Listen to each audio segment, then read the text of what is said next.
Isang pagtitipon ang inihanda ni Don Santiago sa kanyang bahay na nasa tabi ng ilog ng Binundok at sa daang Anluwage. Siya ay kilala sa bansag na Kapitan Tiago at higit na kilala siyang maginoo at bukas ang palad sa pagtulong sa kapwa. Halos puno ng tao ang kabahayan. Magkakasama sa isang pulutong sina Padre Sibila, Padre Damaso, isang nakapaisano at isang kawal. Kaaalis pa lamang sa bayang San Diego. Pagkatapos ng 20 taong panunungkulan, may 6,000 mamamayan doon at ang lihim ng bawat isa'y batid ko. At nang ako'y umalis, sino ang naghatid sa akin?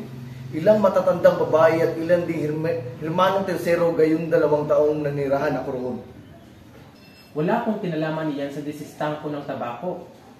Nabigla si Padre Damaso at halos mabitawan ang hawak na kupita. Ano? Hindi kayo nakaintindi? Hindi ba ninyong nalalamang mali ang pagbabago na ginagawa ng mga ministro? Naniniwala ba kayo? Gaya ng paniniwala ko sa Ebanghelyo, ang mga Indio ay nagpapabaya. Ipagpatawad ninyo ang di ko pagsang-ayon. Ang inyong sinasabi pumukaw sa aking damdamin. Likas po ba sa mga taong iyan ang pagpapabaya o iya'y pagtatakip lamang sa pamamahala ng mga sumako na aking narinig sa isang manlalakbay? Si Ginoong Naruha ang mapapatunay sa inyo. Ang mga Indio ay mamang at mapagwalang bahala. Yan ang totoo. Wala nang higit pa sa mga Indio sa kamangmangan at pagkawalang utang na loob.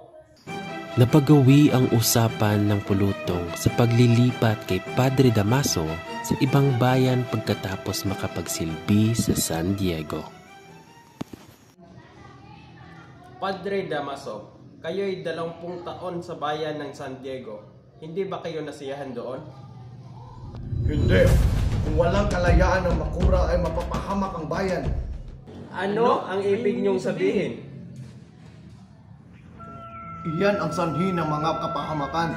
Ang mga erehing kahaway ng Diyos ay pinanigan ng pamahalaan. Ang tenyente muling nagtanong. Hinarap siya ni Padre Damaso at mariing nagsalita. Kapag ang kuray magpahukay ng isang bangkay ng isang erehe, kahit na ang hari walang karapatang makialam ni magparusa. Dapat niyong malaman, ang hinirang ay kinatawan ng hari. Bawiin niyo ang inyong sinabi. Kung hindi, bukas na bukas din, malalaman niya ang hinirang. Nagkainitan sina Padre Damaso at ang tenyente. Namagitan si Padre Sibila sa dalawa. Siya nga hindi nangungumpisa. Ngunit isang kasinungalingan ang sabihin siya'y nagpatiwakal. Matapos siya sa kanyang tungkulin sa Diyos at sa lipunan, may kaisa siyang anak mula sa Europa. Kaya wala niyang latapang siya'y nagpatiwakal. Nang dumating ang Kura San Diego, ay pinabugbog ang kwadtor at pinaghukay ang bangkay upang ibaon sa ibang buok. Nang mabating ito ng general, ay inilapit sa isang bayan si Padre Damaso. Pagkatapos ay lumayo ang tenyente. Unti-unting nagbalik ang katiwasayan sa bulwagan. Dumating ang ilan pang mga bagong panauhin gaya ng mag-asawang sina Dr. De Espadanya at Doña Victorina. Aba, ang kura sa aking bayan at matalik na kaibigan ng aking ama. Hindi ka nagkamali, ngunit hindi ko kailanman naging matalik na kaibigan.